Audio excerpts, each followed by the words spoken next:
everyone. Today we're going to be talking about the use of vinegar in your garden. It's a very good insecticide, fungicide, as well as a weedicide. Let's start off with talking about a weedicide. It's best to use the normal grape vinegar. It's a cheaper version of the apple cider vinegar. This you can use neat on your weeds. Easy to use on your paving or in crevices and walls where the weeds are growing out of. Just remember, being a herbicide, be careful it doesn't get onto any of your plants. If you're spraying a wall or a driveway, don't let it go into your plants. It's going to damage them as well. Now what actually happens is vinegar is 5% acetic acid. So what it's doing is it's actually burning the leaves. It's not going to kill the roots straight away. So when it grows back, zap it again, and you might need to do it a third time until eventually the plant outgrows its own strength and it'll kill off the whole plant. You can also use it in your lawn, but just remember, don't blanket spray it, otherwise you're going to be killing off all your grass and you don't want to do that. So just spot spray the weeds. Within 2 to 3 days you'll start seeing the little clover leaf dying off. Your harder leafed weeds are going to take a little bit longer than that.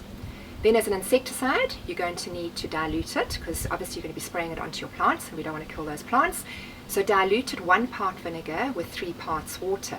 You can spray it directly onto your fruit flies, whitefly, aphids, mealybug, any of those insects that are bugging your plants. As I say, 1 part to 3 parts water, diluted. Then if you use it as a fungicide, you're going to dilute it even more.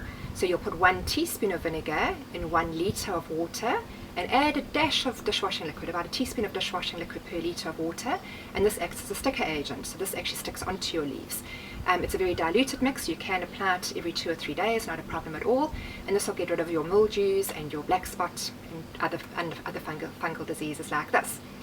It's very good for deterring fruit flies. If you've got a problem inside your house or otherwise on fruit trees, you actually end up making a trap. So just get yourself a little container, a disposable container with a lid, and poke a whole lot of holes inside the lid so the fruit flies can get inside. And there you must just put a cup of vinegar, a cup of water, half a cup of sugar, and mash up a banana and put it inside as well. And the fruit flies are attracted to the smell and they'll go inside and they won't be able to escape. So really good with that. It does smell quite a bit, but with the lid on, no problem at all. It's not going to worry you too much. Animals can often be a problem as well. So when I say animals, I'm meaning little rabbits, deer, possibly even cats and dogs. They can dig up your veggie gardens. As we all know, cats use your sand pits, the children's sand pits, as their litter boxes. So here you can put vinegar down. The best way to do it is to actually soak a rag or a cloth inside the vinegar and place it in areas around your veggie garden or wherever the problem is. And this is actually just a deterrent, so the animals don't like the smell of it. Bigger animals like your dogs or your buck, you can actually soak the rag and put that onto a stake and stake it into the garden so it's slightly higher at their head level. That'll help with that as well. Then feeding your acid-loving plants. There's a lot of speculation on how vinegar can change the acidity of your soil. We've done quite a bit of testing and have discovered that as soon as it hits the soil, it actually neutralizes.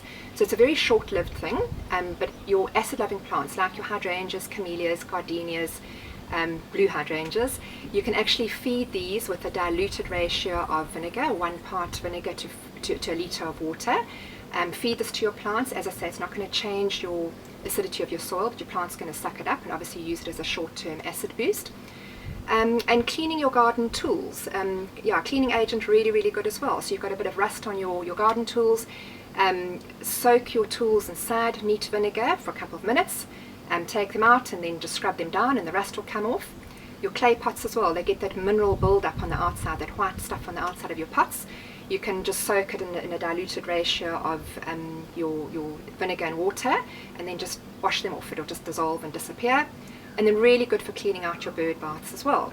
Your bird baths grow algae in it, and also they've got quite a bit of bacteria, which obviously can affect the birds if left for a long time, especially that black algae, and obviously it forms bacteria from there. So put some vinegar inside, keep your bird bath full, put a dash of vinegar, scrub it out. If it's diluted in water, you can tip it into your flower bed, but just make sure you're not putting it onto the same plant too much. You don't want to burn the plant leaves. A better idea still is actually scoop it up or tip it into a glass container or a plastic container and tip it down your drain. This will actually kill the bacteria in your drain as well. So a very useful little product to have. As I mentioned, you can use apple cider vinegar as well. I'd actually use this more for your fruit traps and don't waste it on the weed control. I hope you enjoyed this episode. Please feel free to like and share, and join me next time when we talk about bicarb.